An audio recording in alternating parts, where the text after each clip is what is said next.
পৃথিবীর ইতিহাসে অনেক জাতি একত্রিত হয়ে অনেক বড় বড় অর্জন এনেছে, কিন্তু যখনই সেই অর্জনটা এনেছে সেই অর্জনটাকে রক্ষা করা আসলে কতটা কঠিন। স্বাধীনতা অর্জনের চেয়ে স্বাধীনতা রক্ষা করা কঠিন। কথায় কথায় যুদ্ধের ডাক দেওয়া, কথায় কথায় ধরেন প্রতিবাদ আন্দোলনের ডাক দেওয়া একটা রাষ্ট্রকে কখনো স্থিতিশীল করে তুলতে পারে না। বৈষম্য বিরোধী ছাত্র আন্দোলনের প্ল্যাটফর্মে এবার উত্তরবঙ্গ থেকে যে হুঁশিয়ারি এসেছে, সার্জিসের জন্য কিন্তু নেগেটিভ একটা অধ্যায় শুরু হবে। অনেকে বলছিলেন যে আওয়ামী ফেসিস্ট বলতে আমাদের ঊর্ধ্বতন নেতারা যে বক্তব্য দিচ্ছেন, মানে সমন্বয়করা, তো সার্জিসও তো একসময় বঙ্গবন্ধুকে নিয়ে বিশাল কবিতা, যে আমার বঙ্গবন্ধু কিভাবে আসছে, আমার বঙ্গবন্ধু বলে তার একটা ভিডিও কিন্তু ভাইরাল।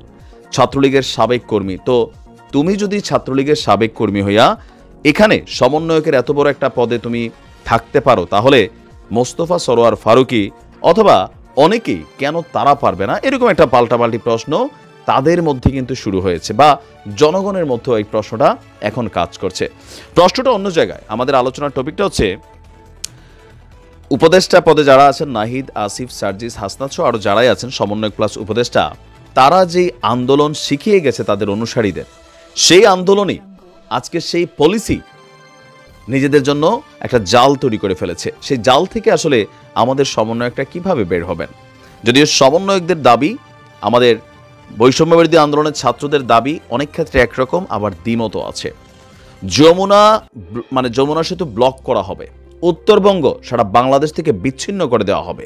এখন যদি প্রকৃতপক্ষে চারটা বিভাগ ডিফারেন্ট একটা অবস্থানে যায়, তাহলে আপনারা বুঝতে হবে যে কি হবে। এখন ওই যে গতকালকে থেকে বলেছি যে উপদেষ্টা পরিষদে নিজেদের এলাকার মিনিমাম 4 জন ব্যক্তিকে, 10 জন বলছিল কইমা আসছে, 4 জন ব্যক্তিকে যদি নিয়োগ না দেয়, তাহলে বলছে এই সরকারকে আমরা নিয়ে যেমন গদিতে বসাইছি টাইনা নামাবো। তো টাইনা নামাইতে গেলে তো নাহিদরও নামাইতে হবে টাইনা, আসিফরও নামাইতে হবে টাইনা, তোমাদেরই তো সহযোদ্ধা। এখন উত্তরবঙ্গ থেকে মাহিন সরকার নামক যে সমন্বয়ক আছেন, তার খোলা হুঁশিয়ারি যে আমরা নিয়ে গদিতে বসাইছি, ঠিক গদি থেকে টেনে ফেলে দিব যদি উত্তরবঙ্গ থেকে 4 জন উপদেষ্টা নিয়োগ দেওয়া না হয়।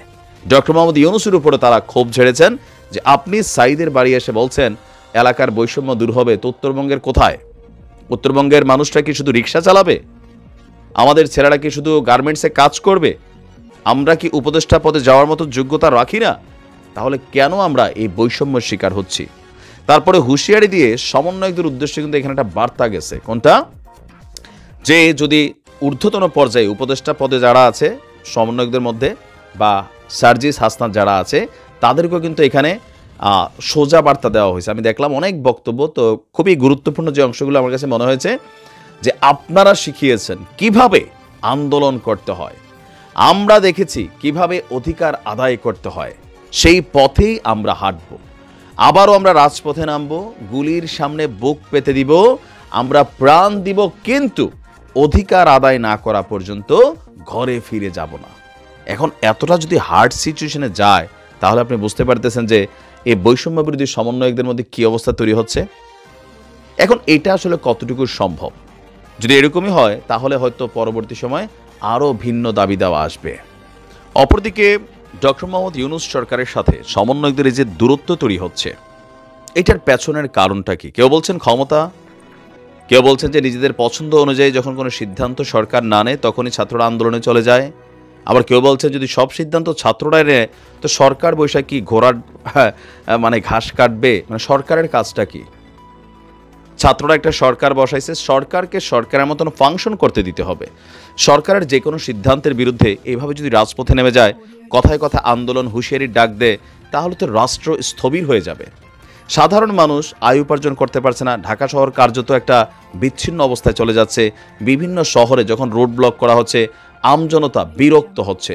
তো এমনিতেই পলিটিক্যালি একটা বিভাজন হয়েছে। এখন হাসনাত সার্জিদের বক্তব্য হচ্ছে সরকারের প্রতিও যে ছাত্রদের অনেক কিছু এখন আর মানা হচ্ছে না, যেমন রাষ্ট্রপতি ইস্যু, সংবিধান ইস্যু, তারপর হচ্ছে এই যে মোস্তফা সরোয়ার ফারুকীকে নিয়োগ, বা যে আকিজ গ্রুপের যিনি একজন কর্ণধার তাকে নিয়োগ, এগুলো নিয়েও কিন্তু নানান সমালোচনা চলছে। তো সব কিছু মিলিয়ে সমন্বয় একটা জিনিস তো তৈরি করেছে। কেউ কেউ বলছেন যে আসলে সকল কিছু মিলিয়ে যে একটা পরিস্থিতি তৈরি হচ্ছে, সরকার ঠিকমতো কাজ করতে পারতেছে না। কি বলা হয় যে ধরেন ছাত্রদের চাপে আবার ছাত্ররা বলছে আমরাই তো সরকারের নিয়োগকর্তা। সো কার ম্যান্ডেটে আপনি এই ডিসিশনগুলো নিচ্ছেন? আমরা ম্যান্ডেট দিছি না, মাইন সরকার সরাসরি বলছে যে উত্তরবঙ্গের ছেলেটা। এরপরে দেখেন নাহিদের যে জায়গাটা, নাহিদ তার জনপ্রিয়তার অনেকটা হারাই ফেলছে 7 কলেজ আন্দোলন ইস্যুতে। সবাই বলছে সব শালারা বাটপার, আর্মি হবে ঠিকাদার। মানে এখানে কিন্তু নানান জিনিস দৃশ্যপট, এই সকল কিছুর পিছনে একটা জিনিস কানেক্টেড। আমি যেটা চাই সেটা কেন হবে না? এখন একটা রাষ্ট্রে সবাই যদি সবার মতো চায়, তাহলে কোনো সরকার, ইউনূস সরকার না শুধু, বিএনপি সরকার আসুক, আওয়ামী লীগ সরকার তো এতদিন স্বৈরাচারী আমরা সবাই বলছি। আসলে রাষ্ট্র চালাইতে গেলে যে এখানে কী কী জিনিস ফেস করতে হয়। এখন যদি ডক্টর মোহাম্মদ ইউনূস বলে যে রাজপথকে ক্লিয়ার রাখতে হবে ব্যবসায়ীদের জন্য, যাও পুলিশ ডিউটিতে যাও, সেনাবাহিনী ডিউটিতে যাও, সেখানে যদি পুলিশের গায়ে হাত তোলে পুলিশ গুলি করবে, আর যদি পুলিশ গুলি না করে পুলিশ মারা যাবে। এখন পুলিশ যদি গুলি করে তাহলে বলবে তো এই পুলিশকেই তো আবার তোমরা তোমাদের প্রয়োজনে ব্যবহার করছো, এই সেনাবাহিনী আবারও সরকারের জন্য ব্যবহৃত হচ্ছে। বেসিক্যালি একটা সিস্টেম ডেভেলপ না করলে এগুলা হবে না। তবে কথায় কথায় আমারটা মতো না হইলেই ফেসবুক প্রোফাইল লাল করে ফেলা, আন্দোলনের হুঁশিয়ারির ডাক দিয়ে ফেলা, আমি জানি যে এগুলোতে আসলে ফাইনালি স্টেবল সিচুয়েশন কোনটা তৈরি হবে। সমন্বয়কদের মধ্যে যারা উপদেষ্টা পরিষদে আছে তাদের সাথেও কিন্তু বাকিদের বিভাজন বাড়ছে। কারণ যখন দেখে যে মন্ত্রী মিনিস্টার বিদেশ দেশ, হ্যাঁ আসিফরা দেশে যাচ্ছে বিদেশে যাচ্ছে, ছবি টবি দিচ্ছে, ভালো খাচ্ছে, ভাই যারা সমন্বয়ক ছিল অনেকের মধ্যে তো জেলাস, কারণ তো এখনো চপ্পল পরে হাঁটে। এই আন্দোলনে 5-7টা ছেলে ছাড়া বাকি যারা আছে এদের কি লাভ হয়েছে? দেশ স্বাধীন হয়েছে, কিন্তু এরা বলতেছে আমরা দেশ স্বাধীন করলাম, তা আমরা যা চাইলাম তা কেন পেলাম না? আমরা তো ব্যক্তি চাওয়া চাচ্ছি না, আমরা বৃহত্তর অংশে চাচ্ছি। এখন নাহিদ প্রথমবারের মতন এক ধরনের আমার কাছে অপমানিত ফিল হয়েছে। এগুলো আসলে একটা মিসকমিউনিকেশন। আমার মনে হয় যে আসলে এটা ডক্টর মোহাম্মদ ইউনূস সাহেবের রাজনৈতিক অভিজ্ঞতা না থাকার কারণে কার্যত তিনি শক্ত ভাষায় তিনি কোনো সিদ্ধান্ত দিচ্ছেন না। তারপর হচ্ছে আরও যারা উপদেষ্টারা আছেন, আসিফ নজরুল ছাড়া বা শাখাওয়াত সাহেব ছাড়া বাকিরা তো এরকম কথাও বলেন না। এই ইনাইয়া বিনাইয়া আসলে কোনো রাষ্ট্রের সরকার চলে না, হার্ডলাইনে যাইতে হবে রাষ্ট্রের স্বার্থে। আবার ছাত্রদের সাথে বড় আকারে বসে সমন্বয় করে, অথবা রাজনৈতিক দলগুলোর সাথে বসে সমন্বয় করে।